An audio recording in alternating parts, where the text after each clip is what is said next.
3 ദിവസം മുമ്പ് മലയാള മനോരമ പത്രത്തിൽ ഒരു ലോക്കൽ എഡിഷനിൽ UDFന്റെ ഒരു പ്രതിഷേധം എന്ന് പറഞ്ഞ് വലിയ 4 കോളം വാർത്ത വന്നു.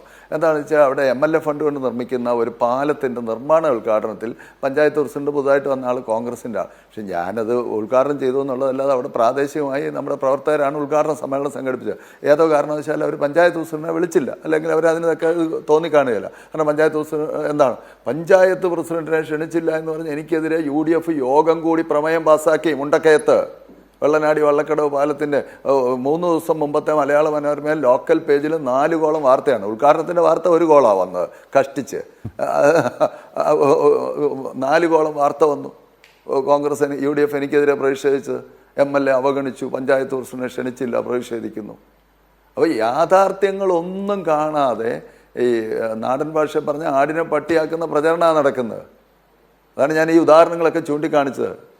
വോട്ടർ പട്ടികയിൽ പേര് ചേർക്കുന്നതുമായി ബന്ധപ്പെട്ട് നടത്തിയ പ്രവർത്തനങ്ങളും അതിനു കൂടിയ യോഗങ്ങളും അതുപോലെ തന്നെ ജനപ്രതിനിധികൾക്ക് സ്വീകരണം കൊടുത്ത യോഗ ഉദ്ഘാടനം ചെയ്തതും UDF എനിക്കെതിരെ പ്രതിഷേധിക്കുന്ന പത്രവാർത്തയും എൻ്റെ തന്നെ സ്വന്തം ഫേസ്ബുക്ക് പേജും ഇതെല്ലാം നിൽക്കുമ്പോഴാണ് ഈ വ്യാജ പ്രചരണങ്ങൾ ഈ നിലയിൽ അടിച്ചു വിടുകയാണ്.